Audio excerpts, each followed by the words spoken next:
Salut Fabienne Keller, Bonjour. sénatrice du Bas-Rhin, sénatrice UMP. UMP au cœur centriste, et les centristes aujourd'hui, les centristes de l'UMP, ont semble-t-il des états d'âme. Expliquez-moi un petit peu.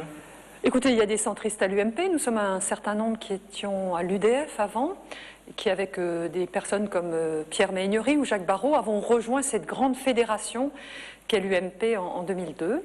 Et aujourd'hui, nous exprimons nos convictions très humanistes, nos convictions européennes, nos convictions aussi de ce besoin d'attention aux plus fragiles qui a été, je crois, très clairement exprimé aussi aux dernières régionales.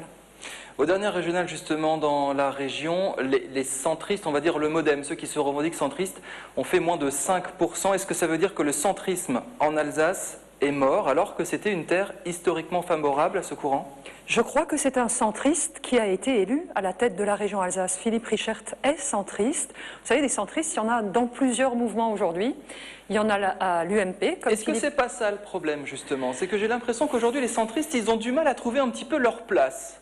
Alors, ils sont encore là, mais c'est vrai qu'ils sont représentés dans différents mouvements à l'UMP, Philippe Richert ou moi-même. Il y en a plus beaucoup au MoDem, il y en a bien sûr au Nouveau Centre, mais aussi fédéré par Jean Arthuis dans le groupement qui s'appelle l'Alliance centriste. D'ailleurs, avec des collègues parlementaires, nous allons organiser une rencontre avec les proches de Jean Arthuis pour justement essayer de fédérer ce courant centriste. Est-ce que c'est une manière douce de dire « je ne suis pas d'accord avec ce qui se passe actuellement au gouvernement, à la présidence, et voilà, j'ai besoin d'espace pour m'exprimer » ? Alors, d'espace, nous en avons. Moi, je voudrais dire que notre démarche des parlementaires centristes, elle trouve son origine en septembre dernier. Elle n'est pas liée au mauvais résultat électoral pour les régionales, même si on est très heureux de l'élection de Philippe Richert en Alsace. C'est la volonté, par contre, d'apporter une sensibilité spécifique, centriste, à l'ensemble de la majorité présidentielle. Peut-être qu'il y avait trop d'uniformité dans les prises de position et qu'aujourd'hui, il est important que plus clairement, nous prenions des positions. Vous vous opposez quand même à certaines décisions gouvernementales. Exemple, la taxe carbone. Vous vous êtes dite très inquiète. Alors il y a eu en gros remue-ménage autour de ça. Nicolas Sarkozy a même dû siffler la fin de la récréation. Vous le dites, supprimer la taxe carbone, ce n'est pas bien. C'était une inflexion, un projet d'infléchir vraiment notre économie en donnant un prix à la dégradation de l'environnement. Je pense que c'est fondamental. On vit dans un monde où tout est une question économique, c'est comme ça. Donc si on veut moins dégrader l'environnement, il faut lui donner une valeur économique. C'était le principe de cette contribution énergie-climat qu'on a appelé taxe carbone. Moi, j'ai fait un travail vraiment passionnant pendant tout le printemps dernier, un travail de fond. Il y a eu unanimité de la Commission des finances, des affaires européennes, des affaires économiques du Sénat sur mon rapport. Tout ça pour rien. Et tout ça, au fur et à mesure du débat politique, s'est délité. Il y avait un accord complet au moment du Grenelle de l'environnement, les associations écologistes bien sûr, mais aussi les entreprises, les associations de consommateurs, les entreprises. Tout le monde était prêt à faire cette taxe, de droite et de gauche. Et puis à l'automne, le débat, l'opposition qu'on voit toujours dans nos assemblées entre la droite et la gauche a conduit les Verts et le PS à voter contre. Puis Madame Royal y est allée de sa démagogie, très populiste.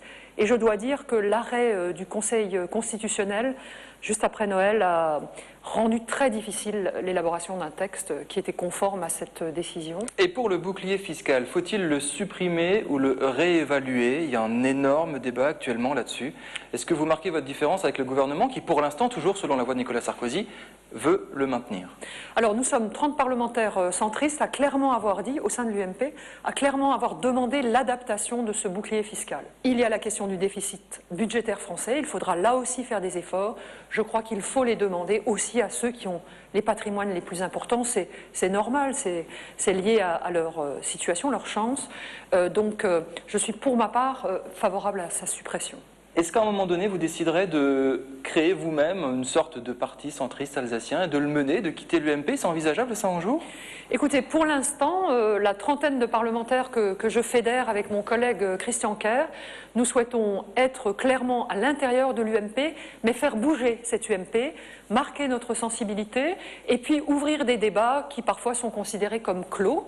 C'est le cas par exemple sur le bouclier fiscal qu'on a évoqué, ce sera le cas sur la décentralisation, ce sera le cas aussi sur la question des déficits. Nous souhaitons qu'ils soient traités très clairement. On ne peut pas transférer cette dette de manière non responsable à nos enfants. Il faut en parler, il faut prendre des mesures, il faut maîtriser ces déficits budgétaires. Autant d'éléments de responsabilité. Responsabilité aussi vis-à-vis des personnes les plus fragiles. Et nous voulons marquer cette sensibilité, mais pour l'instant, à l'intérieur de l'UMP. Après, on verra. Fabienne Keller nous a expliqué le lancement des États généraux des centristes de l'UMP. Merci beaucoup d'être passé sous le grill. Avec grand plaisir.